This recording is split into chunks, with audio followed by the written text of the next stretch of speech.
Hello everyone, today I'm going to be ranking most of the songs on Mariah Carey's The Rarities album. If you'd like to skip to my ranking, I will have a timestamp on the screen right here to where you guys can skip to. And now on to a couple quick disclaimers. Number one, this is just my personal opinion and interpretation. I'd love to hear yours down below, just keep it respectful please. I'm going to be reading on my phone as I always do. Sorry for any background noise or dust particles that may occur throughout the video. Everything I've referenced to make this video mentioned will be linked down below in the description if you're curious. If I have any else, if I get that, check down below, I might have a pinned comment. For my ranking, I'm only going to be including songs that were recorded in the studio. So Close My Eyes 2020 is not going to make it, only because it's a song that we've already heard on the Butterfly album, so I just don't feel right putting it on there and everything. I already ranked that on its respective album. Lullaby Birdland is not going to make it because that's a live recording, and the reason the live recordings aren't going to make it is because they're just live versions of stuff she's put on her other albums, which I've ranked as well, so it just doesn't feel fair for me to do that, so I'm not going to include those in my video. But of course at the end I will tell you my thoughts on those two tracks I mentioned that weren't included and my favorite live versions of the songs as well. And now to number 13, which is going to be Can You Hear Me, recorded in 1991.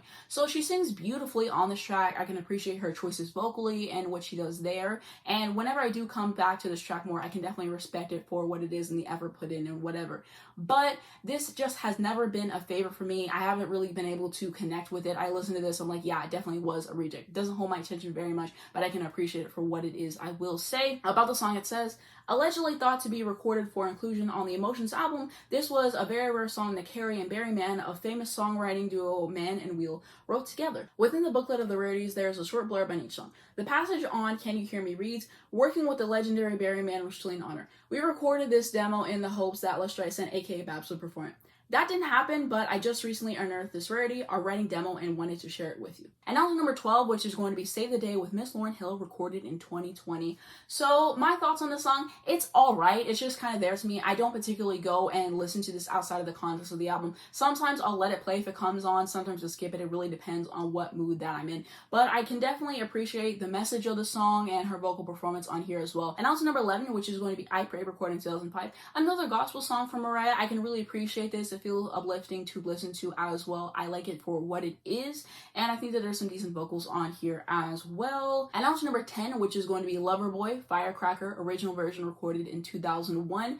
And so my thoughts on this, I used to prefer this version, I think just because I would always listen to this version, and I wouldn't really listen to Glitter that much because it's my least favorite album from her, right? And then I listened to Glitter a lot for the video that I did on it, and then whenever I came back to this version, it was jarring. Now I just tend to prefer the other version more. I like the Candy cameo sample on there and her vocals more, and I just think it fits the approach of the song more and everything. I can appreciate this version. I can understand if you would prefer this version more, but right now I'm leaning towards the other version and everything. And so that's kind of like my general thoughts on the song. But I can appreciate the different take on this vocally and the different sample on here as well. Now to number 9, which is going to be Cool on You, recorded in 2007. So this is so much fun to listen to. I absolutely love the energy of this track. She just really owns it. Very lighthearted and just carefree as a whole. The production is cleanly done, and I love the vocals and lyrics. I think that they're great. About the song, it says, Cool on You is track 11 on the Rarities. It most likely originates from the equals MC squared sessions, but was left abandoned until it was found again. Within the booklet of the Rarities, there's a short blurb on each song. The passage on Cool on You reads, I used to listen to this all the time, but then it got lost somehow and finally resurfaced in my book. I don't even think Jermaine remembers this writing session, LOL. Also known as Do the Coke, Kick Rocks, and Eat Dirt. And also number 8, which is going to be Out Here on My Own, recorded in 2000. So this is an absolutely gorgeous cover from Mariah. I really love the vocals on here. Very emotive. You feel every single word that she's singing. Very powerful to listen to as well, and just tastefully done as a whole. About the song, it says, Out Here on My Own is track 8 on the Rarities. It is a cover of the song of the same name from the film Fame. Carey's version was originally recorded for the Glitter soundtrack, but it did not make it onto the final cut of the album. Within the booklet of the Rarities, there's a short blurb on each song. The passage on Out Here on My Own reads, I won my first trophy singing this song as a little girl. You can read the whole story about the song in my memoir in the chapter Light of My Life. I decided to record it for Glitter, but for some reason it didn't make the cut. In a tweet on September 16, 2020, Mariah posted an excerpt from her upcoming memoir, The Meaning of Mariah Carey, where she talks about her connection to this song. The fact that I believe I could become a successful artist is one of my greatest strengths. Around the same time, my mother entered me in a talent competition in the city, and I sang one of my favorite songs, Out Here on My My Own by Irene Cara. I felt Out Here on My Own described my entire life, and I love singing that way, singing to reveal a piece of my soul, and I won doing it. At that age, I lived for the movie Fame, and Irene Cara was everything to me. I related to her multicultural look, Puerto Rican and Cuban, her multi-textured hair, and most importantly, her ambition and accomplishments. She won an Oscar for Best Original Song for Flashdance, What a Feeling, which she co-wrote from Flashdance, making her the first Black woman to win in a category other than acting. She won a Grammy, a Golden Globe, and an American Music Award for the song too. But Out Here on My Own was such a pure song that touched my heart, and I couldn't believe I won a trophy for singing a song I loved. It was the first time I'd received validation as an artist. What a feeling. She also revealed in a tweet that it wasn't until after I had written about Out Here on My Own in the book that I found it in the vault while making the Rarities. Totally meant to be. Now to number 7, which is going to be One Night, recorded in 1996. So this is a cute song. It starts out a little bit slower. I really like the way that it builds. There's definitely a payoff that is nice to listen to there. And I just like the places that it goes to overall, and I think that has a nice groove to it as well. About the song, it says, One Night is track 6 on the Rarities. It was originally recorded for the Daydream album, but was left partially unfinished until it was found again.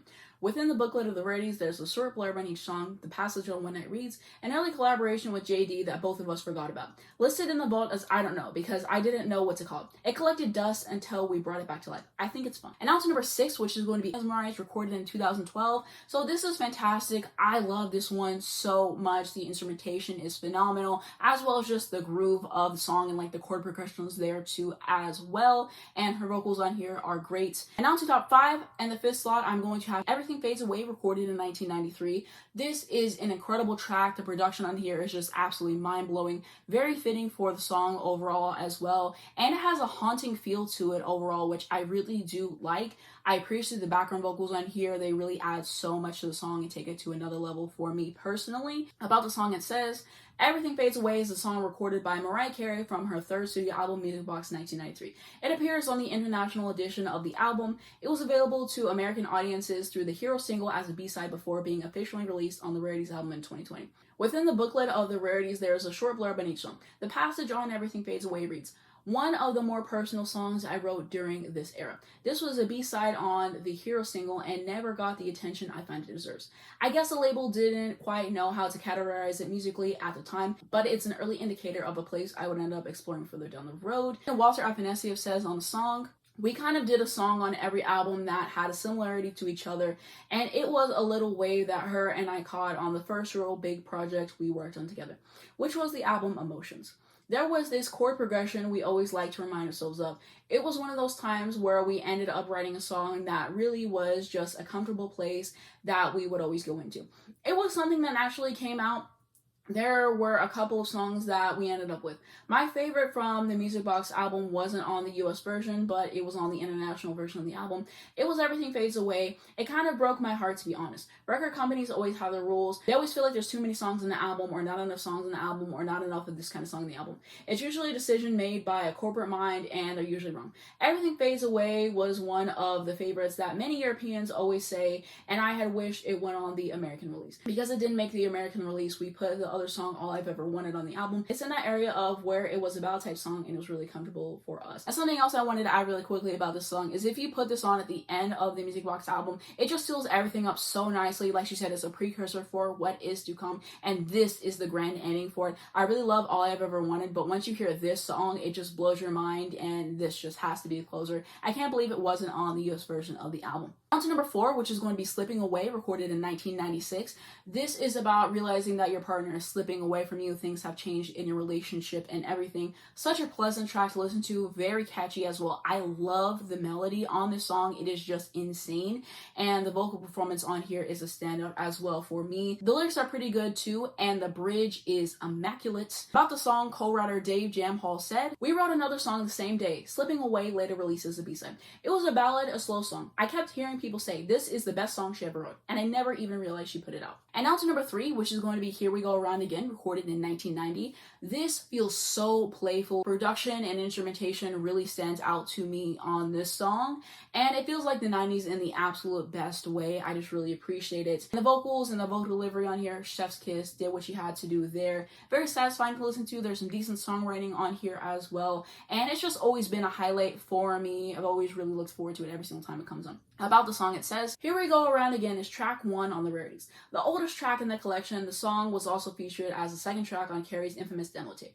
It was the first song her and collaborator Ben Margulies, who she co-wrote songs like Vision of Love with, wrote together. Within the booklet of the Rarities, there's a short blurb on each song. The passage on "Here We Go Around Again" reads, "This was track number 1 on my very first demo tape that has never before been shared with the world. I always liked it and did want it to be included on my first album. I don't remember why it wasn't, except we felt that we never quite captured the magic of that first demo. This recording is as close as we got." In an interview with Fred Bronson, Ben Margulies revealed that their first collaboration, "Here We Go Around Again," was recorded in the back of his father's cabinetry factory in Chelsea, New York City.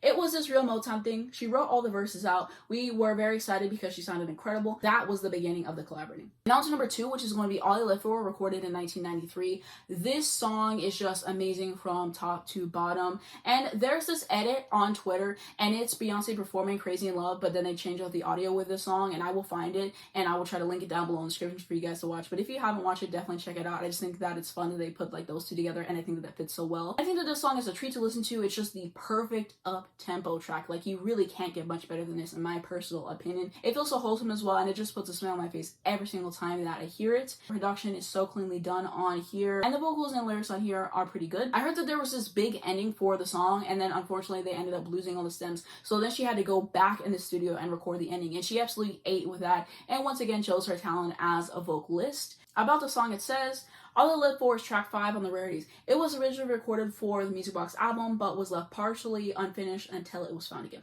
Within the booklet of the Rarities, there is a short blurb on each song. The passage on "All I Live For" reads, "I totally forgot about this track until we just found it in the depths of the vault. Hope you like it, so nice." Now to my number 1 pick, which is going to be "Do You Think of Me," recorded in 1993.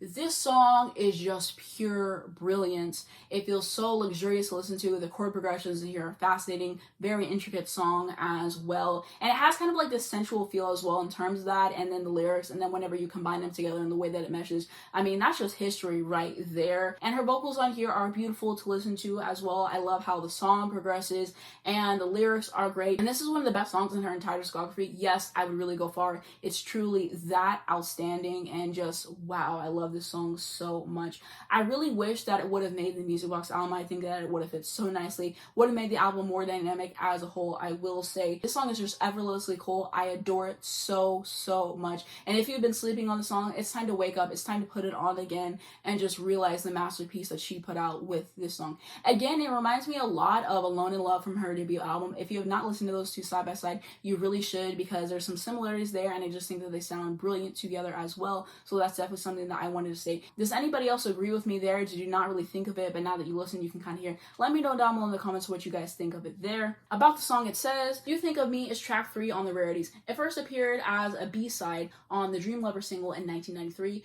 and became a fan favorite within Carey's fan base before being officially released. Within the booklet of the Rarities, there's a short blurb on each song. The passage on "Do You Think of Me" reads, "This is one of my favorite songs from the Music Box sessions that ended up as a B-side on the Dream Lover single. I'm told it's a fan favorite, so I wanted to include it on the Rarities." And last thing that I wanted to say, how are you going to rank the Rarities and this doesn't make top 3? That does not sit right with me. This song is for people with taste only. So if it's not in top 3, I do have a problem with that. I wanted to say, of course, everyone can have their opinions, but I just don't see how you rank the album that's not making top 3. And now I wanted to share my thoughts on those 2 songs that I originally did not include on my ranking. So my thoughts on "Lullaby" Birdland live in 2014, I absolutely love it. I love whenever Mariah gets into her jazz bag, and we need more jazz songs from her. It suits her voice so well. I really love what she does with it. It's just a nice little cover, and I really appreciate it for what it is, and just feels like something like to listen to, I will say there. And my thoughts on "Close My Eyes" Acoustic in 2020, I can appreciate it for what it is. I honestly do not go back to the song very much, if at all, just because she originally did the song on the Butterfly album, and I usually listen to that song in context of the album. I just think that it works better that way. 9 times out of 10, I'm not going to plug it out and just listen to it on its own and everything. I just think that it works well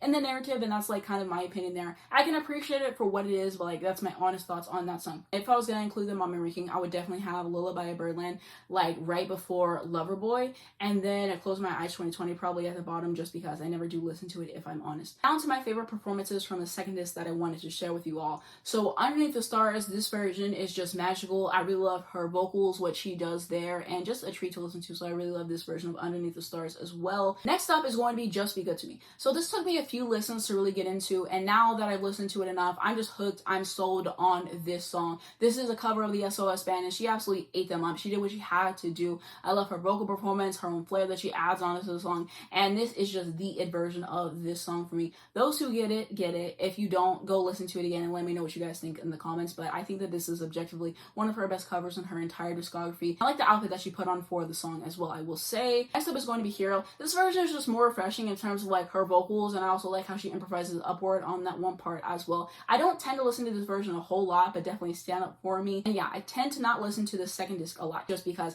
I tend to like the studio versions of these songs a little bit more, so 9 times out of 10 I'm going to go listen to those, but like that's my honest opinions there. Next up, I'm going to have my ranking recap on the screen right next to me, just going over everything for this video. This is just how I feel now. Of course, let's listen to the album more, my opinions can change and everything, but just showing what we've went over today. Now to my overall thoughts on this album. A really solid project overall. Like, it just really shows the quality of her discography. The fact that these are her leftovers and they are this exquisite to listen to just really shows her talent as a singer and a songwriter, and I really do truly appreciate that. A lot of artists, they could put this out, it would be their best-selling album. For Mariah, it's just another solid album and a really consistent discography, and so I really appreciate that there. I'm really glad that she put this out for the fans to listen to and everything. A lot of these songs I would have liked to be included on the albums that they were originally recorded for, especially the music box songs, because like I've said before, the album was whitewashed and everything, and a lot of the reason that people don't go back to it is it's too ballad heavy, it's not dynamic enough, there's not enough up tempos. If you would have included these songs, would have made the album a lot better in my opinion, and I know a lot of other people agree with me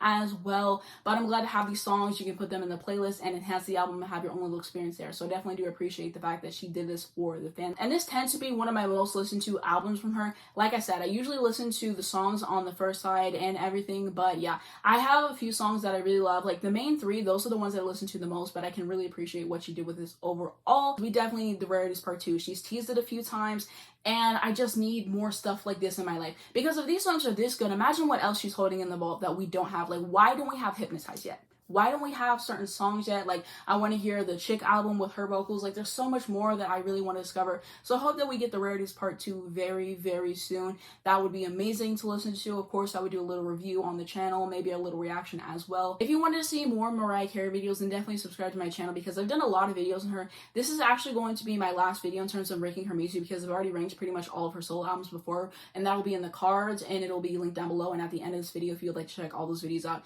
But just because I'm done ranking her albums for the most part doesn't mean I'm going to stop making videos on her. Next month, I'm going to be doing a revisit with me on the Butterfly album. To those who don't know, basically a revisit with me is whenever I listen to an album I really love with you guys, all the songs on it. I dissect every single song, talk about my favorite parts, give some commentary there, talk about my thoughts on the album as a whole. And this is kind of me just adding on to the Butterfly ranking video that I did. Because back then, whenever I did ranking videos, it's completely different to how I do them now. And so there's a lot that I really wanted to add, some updated opinions and stuff. And I think that it'll be really fun. I've never done a revisit with me on Mariah before, so definitely something different. So subscribe if you would like to see that next month. And I wanted to show you guys my shirt really quickly. So I actually got this from her site. Mine's kind of like messed up. I don't really know what happened with the fabric and everything, and just definitely be wary of what you're going to get. But yeah, that's where I got this shirt and everything. Just for reference, I will leave it down below in the description if you would like to get it as well. And then the last thing that I wanted to say is you might notice my skin looks a little bit different. So basically, I got sunburnt this past weekend. How did I get sunburnt? I went to the Harry Styles pop-up shop. New videos out on my second channel where I talk about my experience at the pop-up shop. I do some vinyl unboxing and I show a haul and everything like that. So that'll be linked down below in the description and everything. But yeah, that's like what happened to my skin. I'm still kind of recovering from it. So if you watch this video, you're like, oh, like, why does your skin look different? That's why I'm still recovering from it. Definitely go check out the new second channel video if you're interested. And speaking of the second channel, I did get the Mariah Carey #1's vinyl, the Record Store Day one, shipped to me. And I still have not opened it yet. I've been waiting. Hopefully I can do an unboxing on that next week. So definitely subscribe to my second channel if you guys would like to see that. It will be the first link down below in the description. And then you guys can also check out the video I did before Harry, whenever I was talking about my thoughts on Mariah Carey's masterclass. If you've been watching my videos and you're like, why haven't you talked about it yet? I have. It's just on my second channel. That's going to be it for my thoughts on the album. What do you guys think? What are your memories with the album? Your favorite songs? Do you agree with me? Do you disagree with me? Let me know down in the comments. I would absolutely love to read them. If you enjoyed this video, please give it a like. It really helps me out in the YouTube algorithm. I very much appreciate it. You can subscribe for more videos like this. You hit the bell, you get a notification from every single time I post. You not miss when a brand new video comes out. First link down below in the description is going to be my second channel. Like I said, brand new video on there. Went to the Harry Styles pop-up shop, talked about my experience. So if you want to see more of me, definitely definitely hit me up on there. New Mariah video will be coming soon on there just for fun. I'm also going to have my Twitter, my Instagram, my Spotify if you'd like to follow me, as well as links to stream the sound if you're interested, and links to educate you guys on important situations. Thank you so much for watching this video, and I'll see you in my next one.